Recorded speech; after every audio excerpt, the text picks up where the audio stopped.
মাসের সিলেটের পদযাত্রায় হামলার ঘটনা ঘটে এবং আমাদের পুরো পদযাত্রায় কিন্তু বিভিন্ন জায়গায় গাড়ি ভাঙচুর সহ আমাদের ক্যামেরা, ফোন এগুলো লুটপাট করা হয়।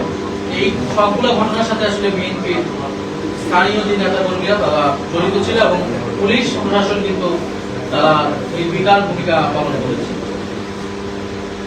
প্রায় 830টি রাজনৈতিক সহিংসতার ঘটনা ঘটেছে 6 মাসে। 18 ফেব্রুয়ারি থেকে 30 জুন 830টি ঘটনা, যার 770টিতেই বিএনপি সম্পৃক্ততা পাওয়া গেছে। এগুলো বিভিন্ন পত্রিকা এবং বিভিন্ন মানবাধিকার সংস্থার রেফারেন্সে আমরা বলছি। এবং প্রায় 6 মাসে বিএনপি নিজস্ব দলীয় কন্দ, চাঁদাবাদী হিস্সা, দখলদারিত্ব, আধিপত্য বিস্তারকে কেন্দ্র করে অন্তত 273টি সংঘর্ষের ঘটনা ঘটেছে, যাতে 31 জন নেতাকর্মী নিহত হয়েছে তাদের নিজেদের অন্তর্ভুক্ত।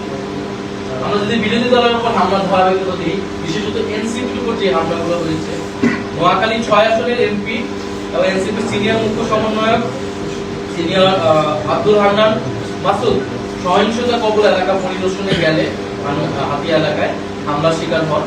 ঝিনাইদহ পুলিশের উপস্থিতিতে মুখ্য সমন্বয়ক নাসিরুদ্দিন পাটোয়ারি সহ নেতাকর্মীদের উপর হামলা, আহত হয় 17 জন।